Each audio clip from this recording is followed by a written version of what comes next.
All right. Welcome back, everybody, to another new episode of A Whole New World, where we're here to put a spotlight on positive things happening in the community and developing that positive mindset.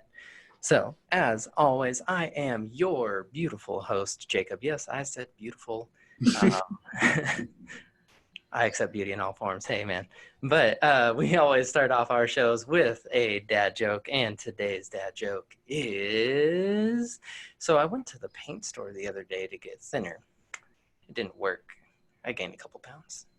Get it? Thinner, but I got weight. Yeah. I play on words there. Yeah. We are very fortunate to have with us today Debrah Cole from Light the Path podcast and Malvin Hearns from Power Level podcast. Yes, yeah. I was going to say Level Up. I was like, I'm sure there's one. Thank you guys for being a guest on the show today. Thanks for having us. Yes, thanks for definitely having us today. No, I appreciate it. And so for today, we were going to talk where our theme for the next couple of weeks is relationships. So my wife and I, we did the last episode, we talked about just kind of general, what are some things that relationships might need to have. And this week, I thought it'd be a good one to talk about would be repairing relationships, because I think we can all agree out there that, hey, I've been hurt, you've been hurt, we all get hurt by other people, and it's important to learn how to repair those. So if somebody has hurt you in a relationship, I keep looking over here because that's what it's screen, but hey, if you get hurt in a relationship, is it easy for you or hard to repair that relationship with that person? What do you... I know sometimes, I guess with me, sometimes it depends on what happened and who it was, in a sense. Like if it was maybe an acquaintance, I can easily, maybe let it go and not necessarily, forgive them, but not necessarily forget, but now if it was someone maybe really close to me, or, someone like a loved one or a family member, it might be even harder because I wouldn't maybe expect to get into that circumstance with. So it's kind of tough with me, I can't lie, that end. For me, I think it's hard for me because I'm a resolution-based person. So I like things, even if we disagree to agree, I'm all for that. But if it's something where it's actually something that could be considered unforgivable, something with my children, if you've done something to my kids, Mama Bear is going to be right on it.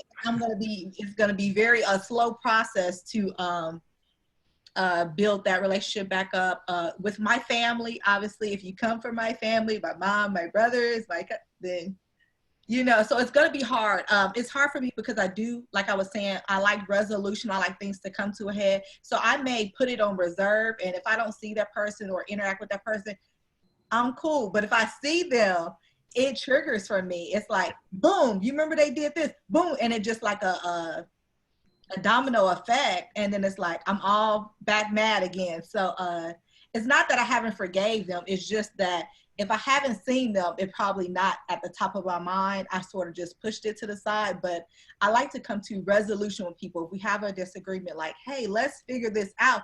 But if you just totally messed up and then you don't say, well, what kind of mind state you were in, or if you try to explain yourself, then I'm gonna still be mad.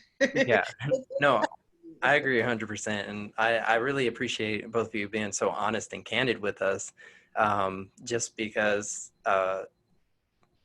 it's difficult to forgive and repair those relationships. I know I'm a lot like, well, I think all of us can agree that it depends on the level of which the relationship's broken. That because like sometimes it's like 10 minutes later, all right, I'm over it, but then there are other things that are a little bit deeper, and it depends on if they're like a loved one and they really hurt you. I mean, I think the closer they are to you, and when they break it or whatever it is they do, that's when it cuts deeper, So is everything forgivable, though?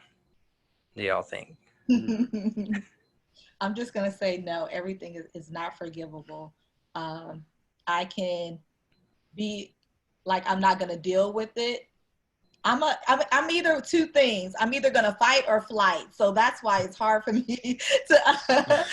When I saw this subject, I was thinking about a lot of different things, but because I am fight or flight, like if it's something that needs to be forgiven, if I really care about the person, I'm gonna fight for it. But if I don't really, I'm just gonna be like, you know what, I'm out of here. Just I'm gonna be poof. You never gonna see me, you never gonna hear me again, and I'm not even gonna worry about it. So those are my two dilemmas with forgiveness, and some things are not forgivable.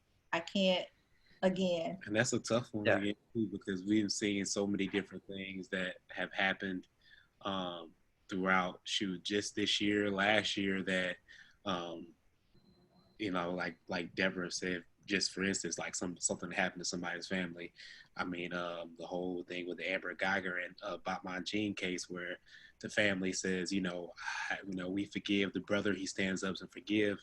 So it's kind of like, in a sense, everything can be forgivable, but it's again all about the person. To me, in my opinion, now, I don't think everything is forgivable. I do think that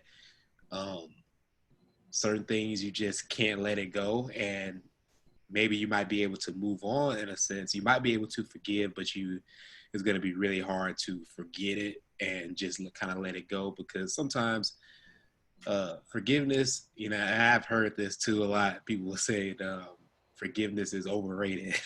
I don't know if a lot of people have heard that, and it's kind of a bitter take. It's kind of a bitter take, but it's a take pretty much saying it, because sometimes people forgive so much they almost let themselves get ran over.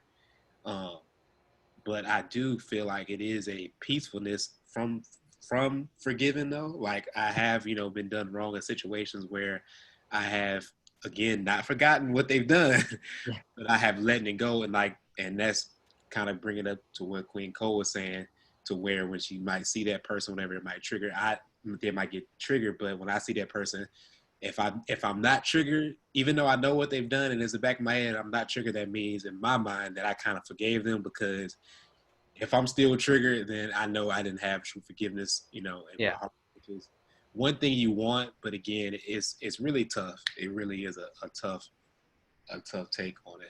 And it's funny that you said this. You said that I thought you were going to say that people say forgiveness is for you. I thought that's the quote that you're going to say, because I've heard that. And that is absolutely true. Like, I'm not going to lose sleep over different things. I mean, it's all about picking your battles.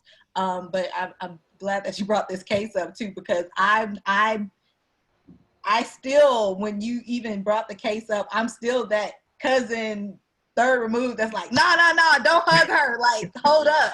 So it takes time for me, because what I prefer is change behavior. We say things out of our mouth because we got caught with something or we did something, so then it's all forgive me, I'm sorry. But during that time, were you thinking of me when you were doing something that was going to affect me?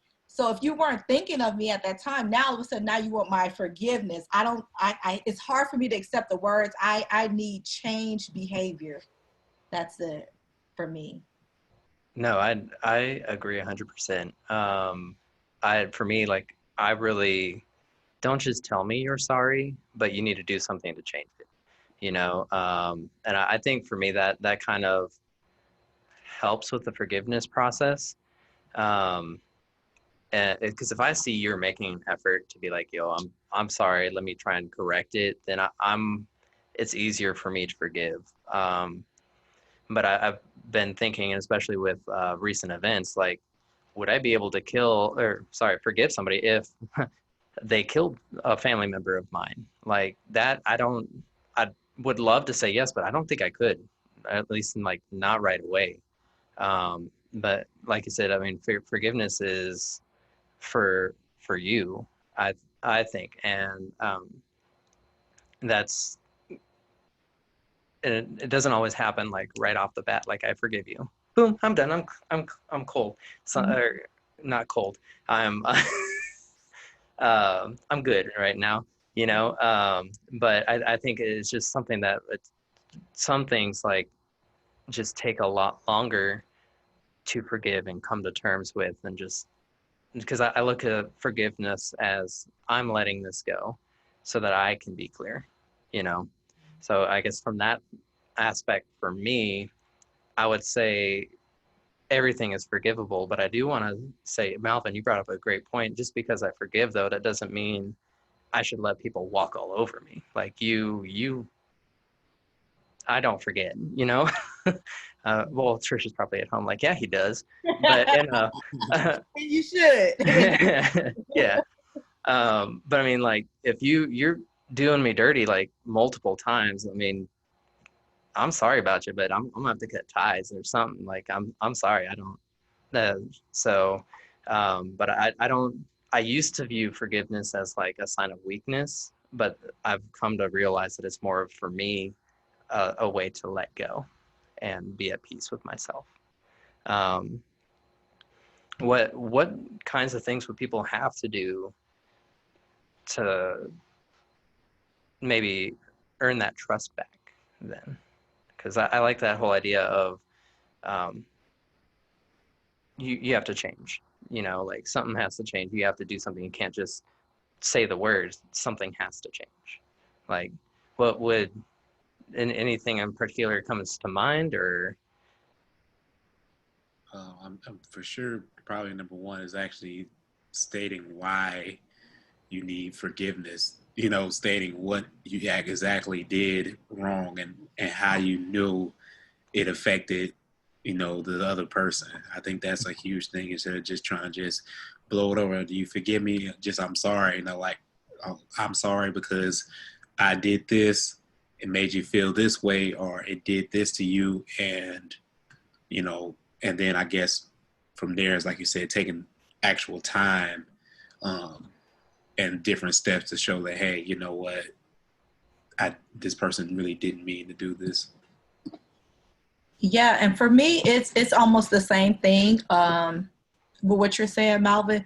But then also, I need you to see the error of your ways. I need you to be like, you know what? Before you even come to me, start laying the groundwork. Like, I don't know, just for instance, if somebody did something to me at work, okay, when I come to work the next day, you already, you know, hey, I know yesterday I jumped in front of you in front of the copier and you didn't like that. I threw your thing in the trash, but hey, I already know at this time I'm going to be going, you know, just sort of make those preparations that you are working on yourself and the things that the error of your ways. You're not just like, yeah, I'm sorry because, you know, I didn't bit your head off, but come to me with the groundwork already in motion. And if I see that you're doing other people like that, if I see you're at the copier, Melvin's at the, you know, at the copier and you like pushing and show, I'm like, okay, you haven't learned. You still, you know, I'm using just something it simple, but doesn't just apply to you, you know, like yeah. So if I see that you're, you know, treating other people better than you have in the past with different scenarios, then I would be more open to accepting your apology, because that's the first thing someone wants to do if they uh, do something wrong to you and they feel that it has offended you. Oh, I'm sorry, my bad, or anything like that. But what are you sorry for, and how are you going to correct your behavior for the next time? And then also to add to that, you know, like again, the sorry doesn't erase everything. So a lot of times I do see where it to me is kind of like almost a test. Sometimes I kind of test the person who did the wrong in a sense with their forgiveness. When this happens, they're doing the groundwork, and they already said sorry, and time is going by, and they're like, "Well, so you forgive me? Are we good now?" And so you're you know what I'm saying, in a sense you think since you're doing all those things, it's supposed to just magically Instantly, be yeah. gone, but that's why I say I kind of test your character, because you are you really just saying that just to be for it to be done? You think it's just that simple? It just can be all done? And a lot of people do that. Oh, I'll do this, do that, do that. We supposed to be fine now. Well, you can't you can't jump into my shoes and say, when is my time to forgive? You have to let me get time to forgive too. You know what I mean? So Mm-hmm. yes, you're doing all those groundwork, you're doing all the perfect things too, but allow me to still mend that trust and mend those relationships and take time with that. I mean, because that's a key word, trust. Trust takes a lot of time to build up, but it can be taken away Lost. instantly. So it's like you got to be very careful with that. And if I feel somebody is not handling me or my situation or my feelings with care and consideration, then you're already acting reckless. So definitely you got to be able to let that trust build back up. It takes time. Uh, I like that. And I really like that you both brought up about time because it doesn't happen in an instant like that, like you guys are saying. And so, and for some people, it's a lot harder to build that trust back up. And it depends, I think, also like how many times have you done this to the person before? So, I mean, there's a lot of different factors that go into it. But I think as somebody who is seeking to rectify a mistake or a wrong that they've done, being respectful of that person and giving them time, maybe they're not ready yet, and you just got to keep working on you and being a better person and trying to make sure that whatever you did doesn't happen again. Um, so this kind of popped into my head while you guys were thinking, like, is it ever too late to apologize or be forgiven? Do you guys think? Mm. I feel like it's just like a wound. If you get a paper cut, paper cuts hurt. And, we've been sanitizing here lately. You can have a paper cut and you don't even know it. You put that sanitizer on, which is this person's late apology. And it's like, hey, whoa. And it's very small, so you can't see it. So it's hard. It's hard when it takes time. To me, it's like removing the scab. I mean, it's already starting to heal up.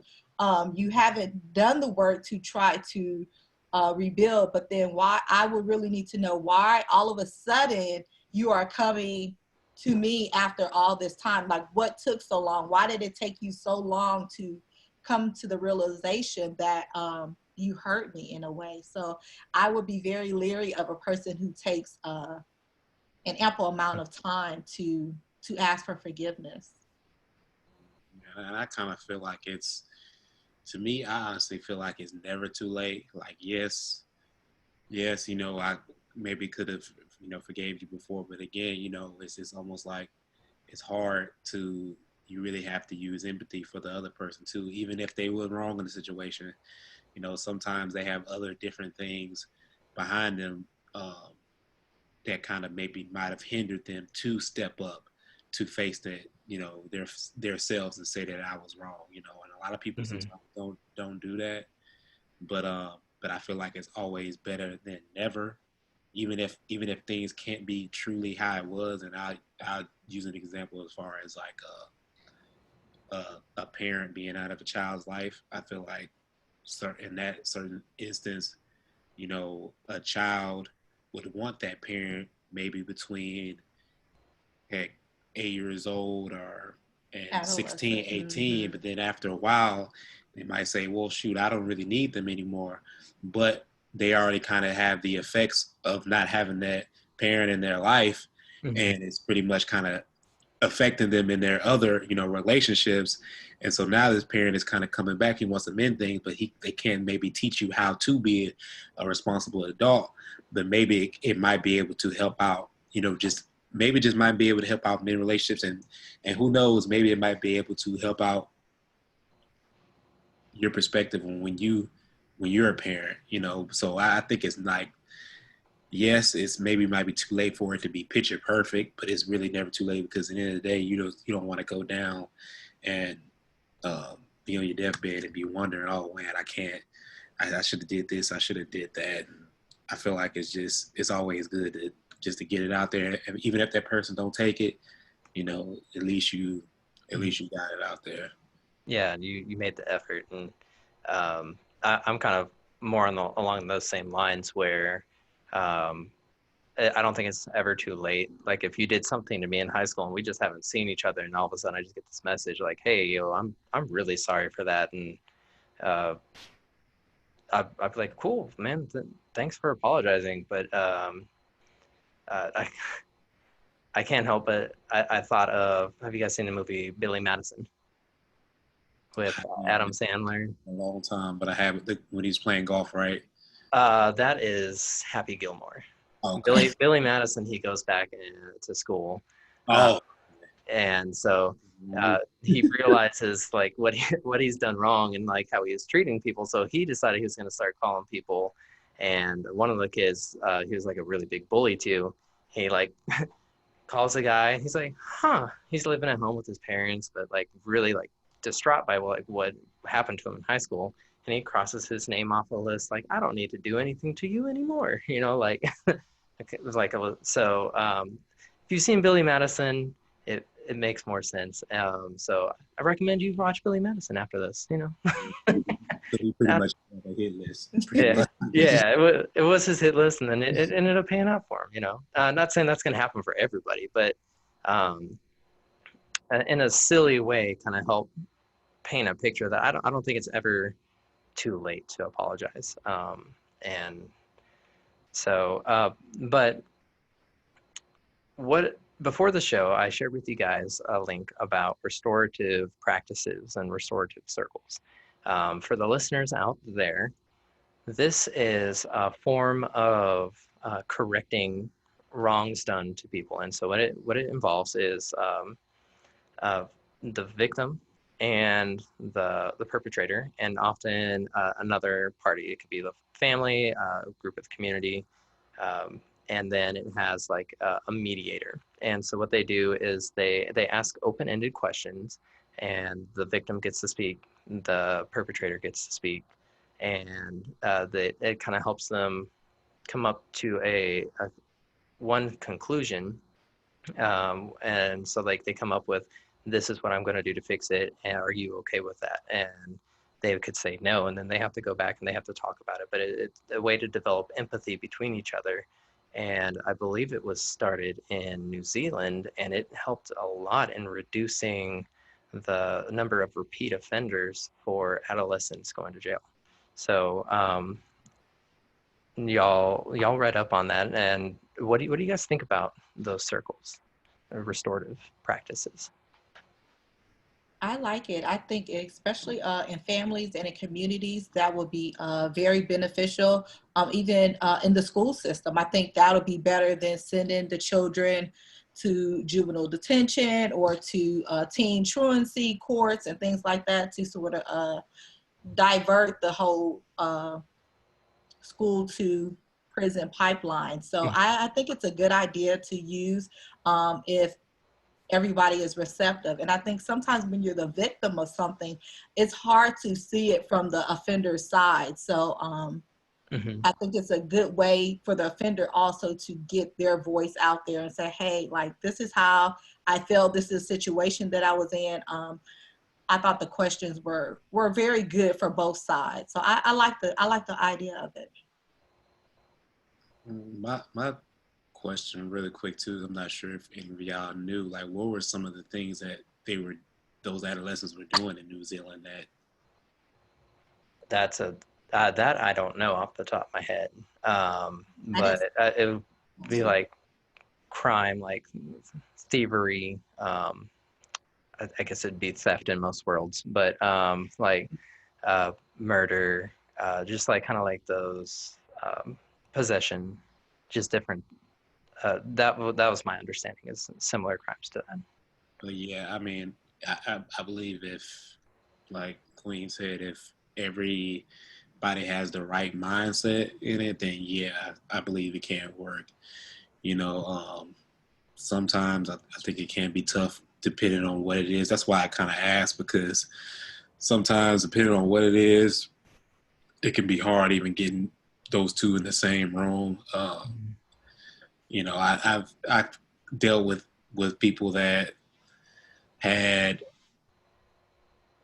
certain issues and kind of been in the same room with them, and sometimes it's tough. Sometimes even when we kind of get to a resolution, then the other person wants to just still kind of come back. It still wants to. It's tough when it's two people, even with a mediator, two people, but still one person wants to be ultimately right instead of everybody being right in a situation and making the whole thing resolve. So it takes a really strong mediator, but that can really, emphasize with both sides, and but I believe it takes can their work. mindset too. If the victim doesn't have a mindset to, one, like we talked about earlier, have forgiveness or trust that this person is just, putting on a show for the mediator to be able to get out. So those are the things that you sort of sit with in different situations like that. I mean, if it was a crime against your family or something, you would think, like, are they going to get out? Are they just putting on a good show so that they can get out? But I think it's a good start. I think maybe for the lower crimes, maybe shoplifting, skipping school, those kind of things, instead of taking them to, the juvenile detention centers, et cetera, that way. And I think they're also, I didn't read and see if there was any kind of like action plan after the fact. Like once they get out, I need to have a little bit more, like I need you to still sort of be monitored. I need you to still be working on yourself so that way you don't reoffend. So those are, I think it's a good start for bridging the gap with communication. Yeah, and I do want to say that with the after the meeting, they're supposed to have like check-ins and like a way to keep them accountable, because otherwise, like y'all brought up, they just be like, yeah, I'll do it, whatever, and then like they just go off and do their own thing. But they're and I think this is actually probably one of the toughest parts, and where a lot of it falls through in school systems, is the accountability and making sure that um, you hold them accountable. To have you do those check-ins. Have you guys been doing this? Okay, well, this isn't working, so we need to come back. We need to rehash this out or whatever. We're going to keep doing this until you fix it. And I've been in schools where this has worked great.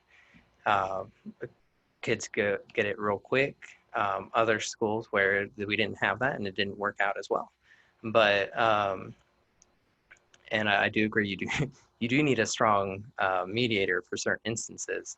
So, but I really like this idea of each side hears what the other person has to say, and it develops that empathy, because in my way of thinking, things don't change until you start to get to know that person. Like if I know and I understand, wow, you're another person with human feelings and stuff too, I am less likely to hurt you, because I'm like, I know what it's like to be hurt, and so that's kind of what I really like about this, the restorative practices,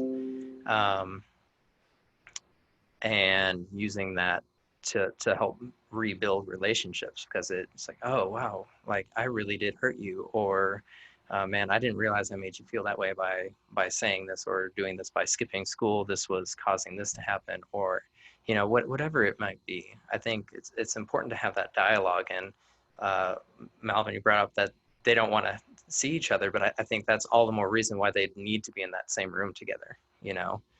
Maybe give them time, but I definitely think if you're that strongly against being in the same room with somebody, you need to be in that room with that person. So, what other thoughts do you guys have about this? I mean, even with that being said too, that's exactly right. But in order for that to happen too, it has to be a mindset change, which is even harder.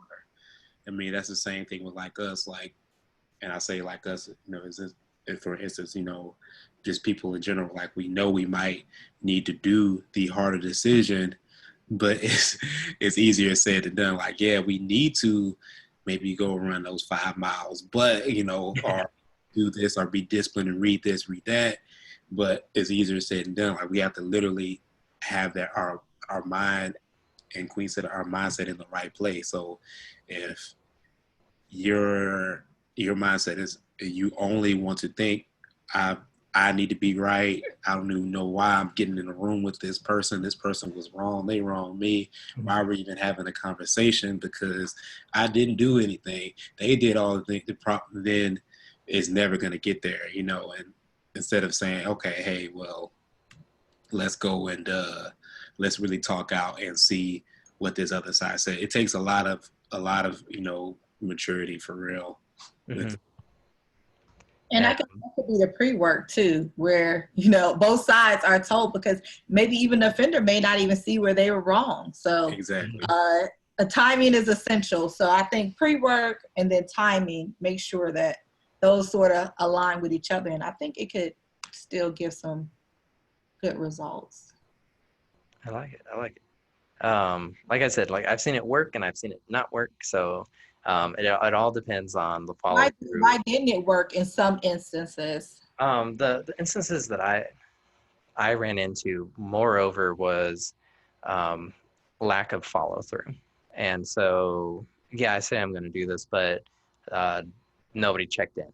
And you know, sometimes I was guilty of that myself, because I mean, I get lost, and so like I've learned to well, I'm not lost in the school, but you know, like you're dealing with 24 other kids, it's hard to keep track of things sometimes. So but I've learned that I need to set like a reminder in my calendar or something, like, hey, because yes, the academic portion is important, but we also need to spend time to give kids important like skills to deal with issues. And when they don't see us talking, they don't see adults talking, they're not taught how to talk and handle problems. That's when I think things get worse. I mean, they grow up, they don't have the tools, and that's not their fault, you know. I mean, we're responsible for raising them, so not just teachers, everybody. I won't throw that out there, but so, but that's from my experience, the biggest reason why they've failed. It's because of lack of the follow through and accountability. So, and you know, it kind of makes me think though, like what with everything going on with race relationships right now. Do you think that this might have a place in there, or what needs to happen to fix? Look at my hands.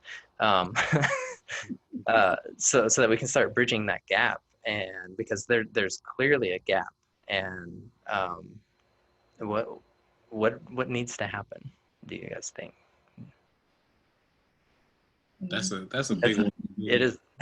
So much that needs to happen. I mean, but I do think that can help. I do think that can help the understanding of the situation. And I've seen, you know, people going on and on and you know, I mean, I'll just use, you know, social media, for example, and pretty much, you know, ask questions about what's going on or make certain statements about what is going on, and pretty much get into a conversation where they're arguing amongst themselves. And, you know, and I've came to statements like, you know, why not talk to the other people around this movement instead of just trying to assume this is, you know, this is what it is. I mean, for example, you know, I think one of the things I came into was pretty much, you know, that Black Lives Matters is only, it just means violence, you know. Oh, it just means violence. I was like, no, like that's not the whole point of the movie. I mean, even the whole point of people saying all lives matters, they think Black Lives Matters just means we just only talking about Black lives. Like, I think they're not seeing the whole entire point and picture. So I think it is kind of imperative for the people that are willing to actually have an open mind and say, okay, let me use empathy and understand this from y'all's situation. You know, I mean, some people trying to explain, if you never really understood something, I understand it's going to be hard for you to try to get it. I've seen a lot of signs where people say, you know, I'm sorry, I'm late to the party. I had a lot to learn. And that's dope that you really actually took time to say, you know what, this really hasn't been my world. But let me go and see why are these people saying this? You know, because you might have not known about all the different history, you know, and that's what I told this person too. I said, you know, you probably, maybe you only knew about what the history books in school maybe just taught to you about just slavery. And that's the only thing that you really just knew, just slavery. And you might have not even known to extent of the different things that happened right after slavery, the Civil War, all those different things. You might have just only judged strictly off of that and just thought, well, once slavery is done and everybody had an equal playing field, and instead of actually looking at everything that really went on. And it's a lot of other people haven't really seen that and understood that.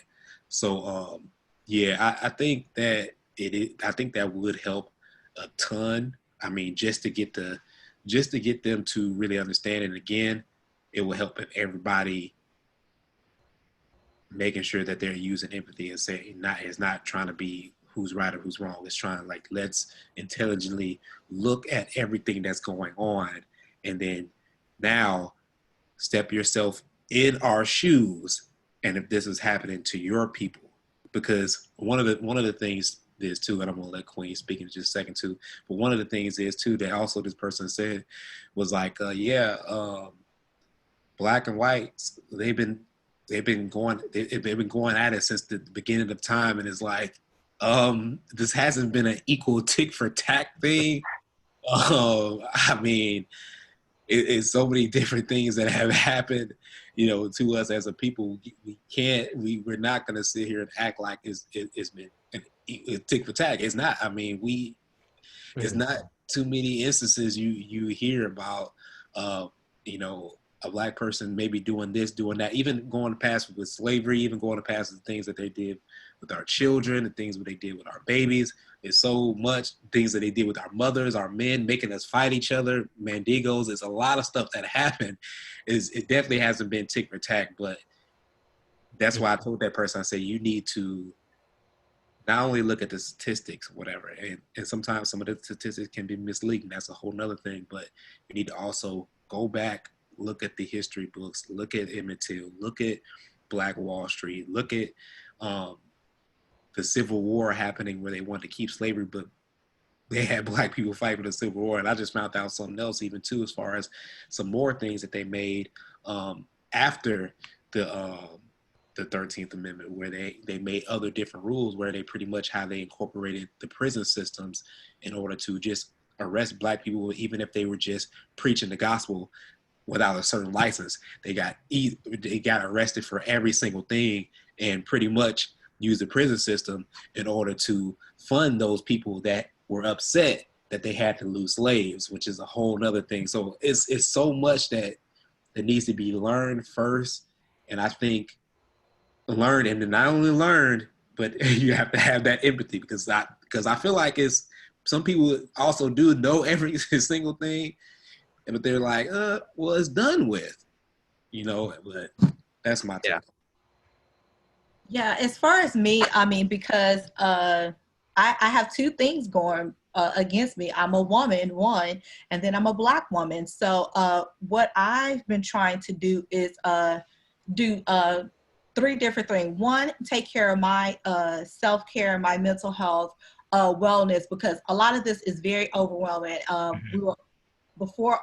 This has been, racial injustice has been going on, but now that it's at the forefront, also with the pandemic going on, it has been a lot of information. So one, I just think that where we can start at is taking care of ourselves, because when we're well, we're able to take care of others, being a mother, being in that capacity. And then two, check in on those people that are close to you. One of my friends who is a white woman, you know, was checking in on me, and she was just saying that she's not supporting, you know, anything like that. She can't believe like how it's all crazy, and that she was getting some pushback from her older relatives. So who are all for this. They're like, what is this? Like, you know, they're with it. So that could be the second thing, is start with your immediate circle. If you see your friends, or you know your friends that are not supportive of equal rights or equality, not only for women, Black women, Black men, Black children to have better education, better school systems, then, you know, talk with them, get that dialogue going, and show your stance. Don't just be silent. And then once you do those two things, then go out into your community and see what your role is, because everybody's not going to be on the front lines. But if you're a person who, you know, organization that's doing good work that you can donate, that you can spend time with, getting to know other people that are not like you, that are different from you.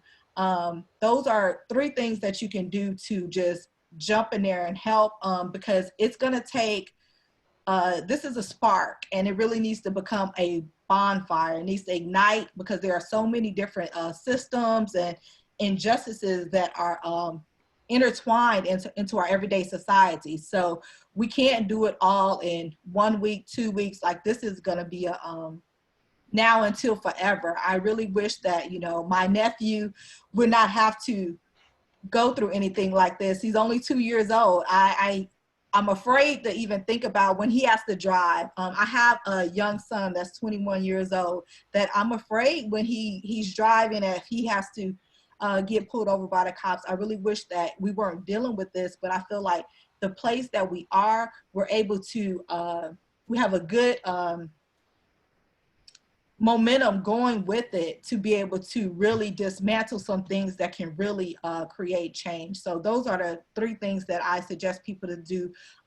Black, brown, white, green, or yellow. Start there, because once you start getting the people around you, because the people around you are racist, you're going to have a slight maybe tendency to be that way. You're going to see their point of views. So get around other people, see their point of views, and make some things happen. Get involved.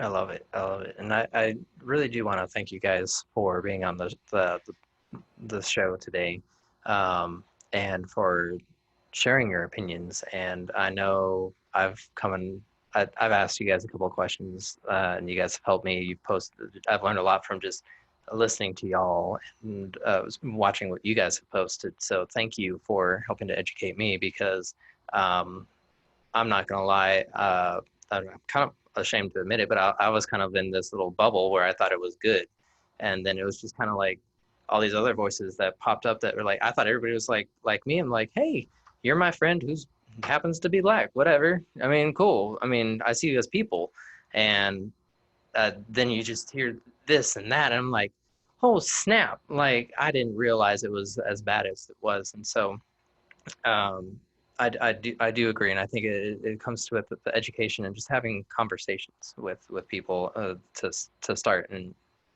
that's where I'm starting, and just having those constant conversations with anybody, like and I'll take stuff from what I've learned from y'all, and sorry, I was pointing at the wrong place, so.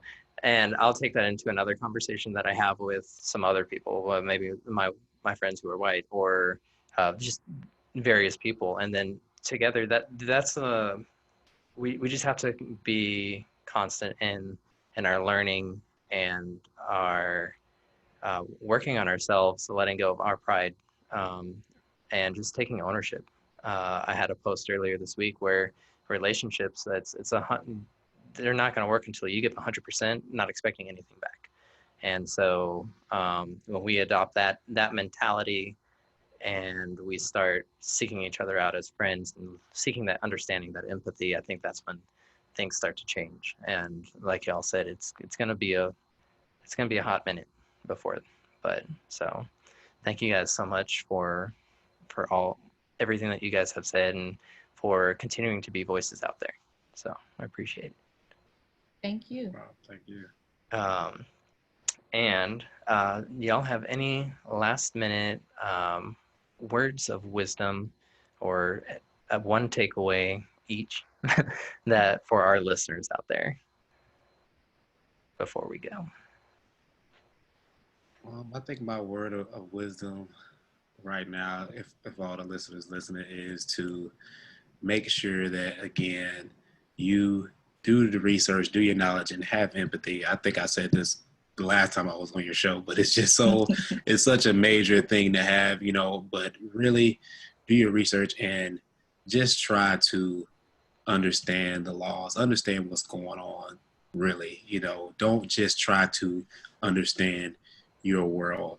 Once you really use empathy to understand everybody else's world, then what is happening will make a lot more sense to you. So, also too, don't be afraid to forgive. I think that is a huge thing. Don't miss out on what forgiveness can bring because of pride, and use wisdom also too on who you're forgiving. So you're talking straight to me. That was real good. My final parting words will be is to be the change that you want to see in the world. If you think there are things that need to be changed, draw a circle around yourself, change everything within that circle, and then go out and create more change. So don't be afraid of change. It's nothing wrong with it. Do not be complacent in your situation. If you're in a fancy, free, violent, free, no racial divides, everybody looks like you're probably in the wrong room. You probably need to go into another room, go speak with somebody, talk with somebody, invite somebody to have coffee with you, or do a Zoom call if you're still in quarantine mode. But draw a circle around yourself, change everything in there, and then be the change that you want to see in the world. I love it. I love it. Both of you, mic drop. Very good. That is amazing, beautiful. So for everybody listening out there, I highly recommend that you tune into both of their podcasts. Light the Path podcast. As I adopted an accent there, sorry. British accent. We're very regal, but Light the Path podcast with Queen Cole, Debrah Cole over there, and Level Up. I didn't know Power Level. Can you change yours to Level Up? Level Up on the power level. Yeah, podcast. It's the Power Level podcast with Malvin Hearns. So, and you guys can find that on any platform, correct? Spotify, iTunes. Yes. So give them a listen. You will not regret it. You will learn so much. They are such powerful speakers. I love it. So thank you guys for being a guest on the show today. And thank you to everybody out there listening. And please, hopefully you guys got something good out of it. Actually, I know you got something good out of it. Let's scratch that. You got something good out of this. So now what your job is to do is to share this knowledge with somebody else, because sharing information is how we make other people better. Okay. And if it made a difference in your life, it can definitely change somebody else's. Even if it didn't make a difference in your life, it could change somebody else's life. So please share. So thank you guys for tuning in. And as always, if you only learn to do one thing, learn to make a difference. Y'all have a good night.